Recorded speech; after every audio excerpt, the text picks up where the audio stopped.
지금 수준의 항공모함으로는 중국 해군을 이길 수 없다. 최근 대한민국 해상안보에 경종을 울리는 충격적인 첩보가 입수되었습니다. 일가기 전문가들은 이대로라면 간신히 부활한 대한민국 중형항공모함 건조 계획은 물론 민간 상선까지도 안전을 보장할 수 없다고 경고하고 있습니다. 바로 중국 해군 항공대의 환골 탈퇴 때문인데요. 그래서 준비했습니다. 오늘은 비밀리에 입수한 중국 해상전력의 변화에 대해 알려드리겠습니다.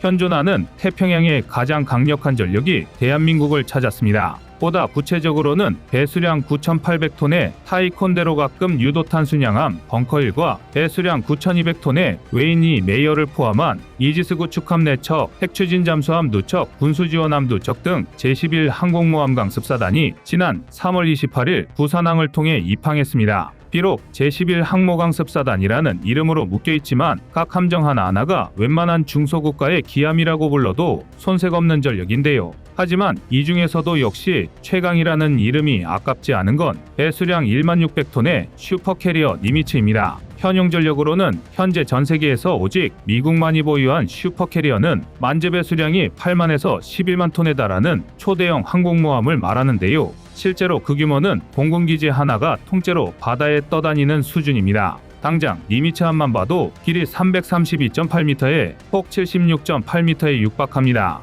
단순히 길이만 비교했을 때는 최대 274m의 육삼빌딩보다 커다란 셈인데요. 이런 육중한 덩치를 가지고 있으면서도 최대 속도는 32노트, 시속 59km가 넘습니다. A4W 가압 수용원자로 2개와 26만 마력의 추진용 증기터빈 4개, 63MW 추가 발전용 증기터빈 8개가 이 거대한 항공모함에 생명을 불어넣는 것입니다. 더군다나 원자력을 에너지원으로 사용하는 만큼 니미츠함은 이론상 20년간 연료제 보급 없이 운용할 수 있습니다. 이쯤이면 사실상 대외형 양력에 있어서만큼은 공군기지 이상의 전력인데요. 하지만 니미츠함이 태평양 최강의 전력이라 평가받는 건 다름 아닌 소티 때문입니다. 소티란 항공모함에 탑재된 함재기가 단독 출격할 수 있는 횟수를 일컫는데요. 니미츠함은 압도적인 출력과 공격 임무를 담당하는 FA-18 레거시호넷, FA-18EF 슈퍼호넷, F-35C 라이트닝과 전자전을 수행하는 E-2 호크아이, EA-18G 그라울러 등 도합 100여 대의 함재기를 기반으로 하루 평균 120소티, 긴급 상황 발생 시 240소티까지 함재기 출격이 가능합니다. 극단적으로 얘기하면 단 하루 만에 탑재한 함재기 전부를 적진 상공에 띄우는 것도 가능하다는 건데요.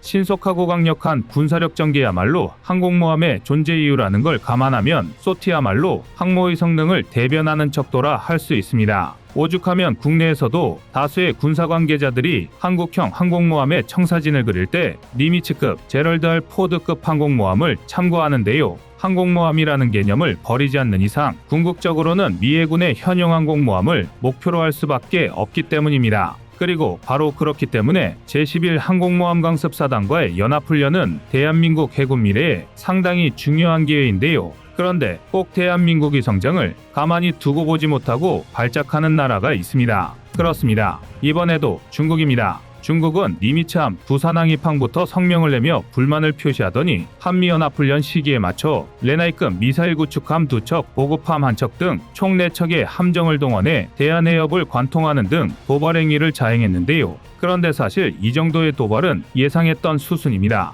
갈수록 심각해지는 미중 갈등을 감안한다면 니미츠급 항공모함에 접근해 중국이 가만히 있을 리가 없습니다. 오히려 현재 중국의 대응은 평소 모습을 생각하면 예상치보다 낮은 수준입니다. 그간 태평양 해상 패권에 대한 중국의 야욕은 절대 예사롭게 볼 사안이 아니었습니다. 그간 중국은 남중국해를 포함한 제1도련선인의 모든 나라와 미국의 연합을 차단하기 위해 용을 썼는데요. 이는 국제정치, 경제적인 분야뿐만 아니라 물리적인 위력 행사도 동반되는 깡패짓이었습니다. 중국은 이를 위해 수년 전부터 미 해군에 대적할 만한 해상 전력을 키워왔습니다. 이를 가장 잘 보여주는 게 항공모함 전력의 급격한 팽창인데요. 현재 미 해군은 니미츠급 항공모함 10척, 제럴드 R 포드급 항공모함 1척, 도합 11척의 항모를 보유하고 있습니다. 그리고 중국은 2031년까지 5척의 항모를 건조하겠다고 선언했는데요. 숫자상으로는 절반에도 못 미치지만 남중국 해와 서해, 동해 등 제2도련선까지로만 범위를 한정지으면 미 해군과 한번 해볼 만한 숫자입니다.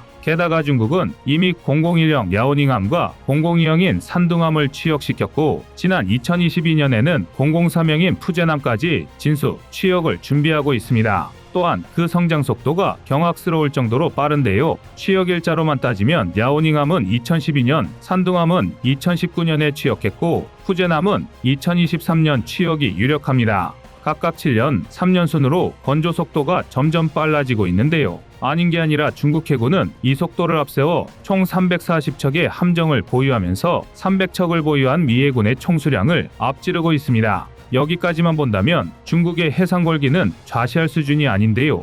그런데 비단 얼마 전까지만 해도 다수의 군사 전문가들은 중국 해군의 성장을 보여주기식 뻥튀기에 불과하다고 평가했습니다. 공산주의 군사교리 특성상 수적 우위로는 압도적일지라도 그 내실은 기대하기 어렵다는 것이었습니다. 게다가 우크라이나 전쟁을 통해 중국 군사기술의 원류인 러시아 무기체계의 처참한 실태가 드러나기도 했는데요. 특히 야오닝함과 산둥함은 슈퍼캐리어가 아니라 거대한 표적에 불과하다는 게 중론이었습니다. 그도 그럴 게 야오닝함, 산둥함은 아주 너그럽게 봐줘야 일일 최대 쏘티가 20회 미만입니다. 니미츠급 항공모함과 비교하면 12배 이상 차이 나는 건데요. 물론 중국이니까 형편없다는 건 아닙니다. 우선 야오닝함의 이함은 약 110m, 14도의 스키 점프대 비행갑판 2개에서 이루어집니다. 그런데 문제는 말만 2개지 구조적으로 스키 점프대 첨단에서 합류가 이루어지기 때문에 순차적인 이륙만 가능하다는 건데요. 4개의 캐터펄트를 탑재한 니미츠급 항공모함이 주간 기준 37초에 한 번씩 2대의 함재기를 이함시킬 수 있는 것과 비교하면 구조적으로 상당한 차이입니다.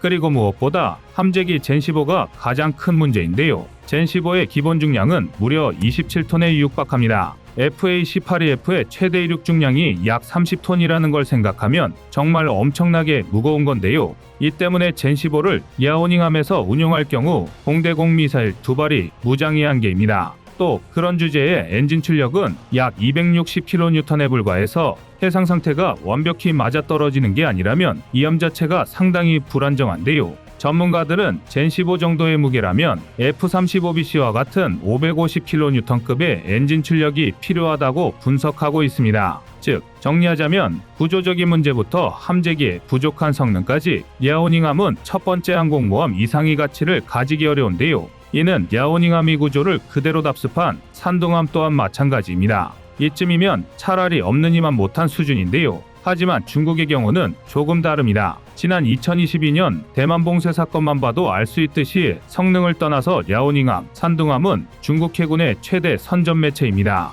그런데도 이번 대한해역 관통 도발에 야오닝함, 산둥함을 동원하지 않은 건 중국 내 상황이 달라졌기 때문입니다. 사실 문제가 명확하다는 건 바꿔 말해 고칠 점도 확실하다는 것입니다. 애초에 중국에게 야오닝함, 산둥함은 프로토타입이었습니다. 그리고 실제로 최근 다롄조선소에서는 야오닝함이 입고되어 대대적인 개장 공사를 진행 중인 게 포착되었습니다. 당연히 야오닝함 개장에 대한 정보는 공개되지 않았지만 다수의 군사 전문가들은 중국 해군 항공대의 개혁에 촉각을 곤두세우고 있는데요. 즉, 함재기의 대규모 변화가 예상된다는 것입니다. 일례로 앞서 말한 젠15는 여전히 불안한 점이 많은 함재기지만 2020년 3차 양산부터는 엔진, 비행제어 소프트웨어, 무장 시스템을 전부 뜯어 고쳤습니다. 오로지 스키점프 이함 방식만 사용할 수 있었던 구조에서 캐터펄트까지 대응할 수 있도록 개량이 이루어졌다는 것만 봐도 젠15가 이제서야 함재기로서의 정체성을 확립해가고 있다는 걸 알 수 있는데요. 여기서 끝이 아닙니다. 중국 해군 항공대에 미국의 E-2D 호크아이를 카피한 KJ-600 조기경보 통제기가 배치되었다는 것도 확인되었는데요. 이전까지 야오닝함, 산둥함은 조기경보 용도로 카모프 31에 기반한 해상 헬기만 운용할 수 있었습니다. 그러나 조기경보 헬기는 채공 시간이 짧고 고도 또한 낮아서 고정익 조기 경보기보다 함지 능력이 상당히 떨어졌는데요. 그렇기 때문에 야오닝함의 개장 공사는 KJ-600을 운용하기 위한 장비, 시설 추가일 확률이 높습니다. 만약 이러한 추측이 맞다면 최소한 야오닝함도 탐지거리에서만큼은 니미츠급 항공모함과 유사한 능력을 보유하게 되는 것입니다. 중국과 서해를 맞대고 있는 대한민국 입장에서는 대단히 꺼림칙한 전력 증강인데요. 이 밖에도 야오닝함의 갑판 내열성 개장이 이루어진다면 F-35를 카피한 FC-31, 지난 2022년 중국이 공개한 최첨단 스텔스 무인 정찰기 GJ-11이 탑재될 가능성도 배제할 수 없습니다. 그야말로 환골탈태급 격변인데요. 물론 이는 어디까지나 야오닝함 개장이 완벽하게 이루어졌을 가정입니다. 다행히 중국의 항모 기술은 아직 여물지 않았습니다. 실제로 다수의 극비정보 채널에서는 중국이 기술력 부족으로 공공사용 항공모함까지 재래식 추진 방식을 벗어나지 못할 것이라 주장하고 있습니다. 중국이 비록 2031년까지 5척의 항모를 보유하겠다고는 했지만 그 항모가 정상적인 형태는 아닐 것입니다. 그러나 앞서 말씀드렸다시피 중국이 잡을 대만은 미국이 아닙니다. 중국 입장에서는 서해만 막아도 소기의 목적을 충분히 달성할 수 있는데요. 바로 대한민국을 잡기 위해서입니다. 일례로 2021년 기준 대한민국의 수출입 물동량은 총 9억 5,800만 톤이었는데요. 그런데 이중 해상 물동량은 9억 5,500만 톤으로 무려 99.7%에 육박합니다. 게다가 대한민국 경제에 있어서 대외무역 의존도는 60% 정도로 주변국인 중국인 일본과 비교해서도 2배 이상 높습니다. 이런 조건 속에서 정치 외교적으로 분쟁이 발생했을 시 중국이 해군력을 동원해 해상무역 통로에 압박을 가해온다면 우리 경제에 미칠 악영향은 상상을 초월할 것입니다. 그리고 이를 막기 위해서는 압도적인 해군력을 보유하는 것만이 유일한 방법입니다. 눈에는 눈, 이에는 이, 항공모함에는 항공모함으로 대응할 수밖에 없는데요. 그러나 대한민국은 비로소 2022년 해군항공사령부를 창설했을 뿐 이제야 스타트라인에 선 상태입니다. 게다가 중형항모 취역까지 약 10년 준비된 기간도 길지 않은데요. 대한민국이 적법한 우리의 해양 주권을 지키기 위해선 바로 지금 전력 질주를 시작해야 할 때입니다. 여러분의 생각은 어떠신가요? 이상 꺼리튜브였습니다. 안녕하세요, 꺼리튜브입니다. 그동안 보내주신 사랑과 응원으로 1편 출간에 이어 이번에 꺼리튜브의 새로운 신작 세상에 밝혀지지 않은 현대무기 비하를 출간했습니다. 내용이 어려워 쉽게 다가서지 못했던 군사무기 이야기를 남녀노소 누구나 편하게 이해할 수 있도록 모아봤는데요. 그 누구도 알 수 없던 현대무기 비하의 숨겨진 이야기를 이제 온라인 서점이나 가까운 서점에서 만나볼 수 있습니다. 또 전문적인 군사무기 이야기를 알고 싶다면 꺼리튜브 1편인 대한민국 육해공 군사무기도 준비되어 있습니다.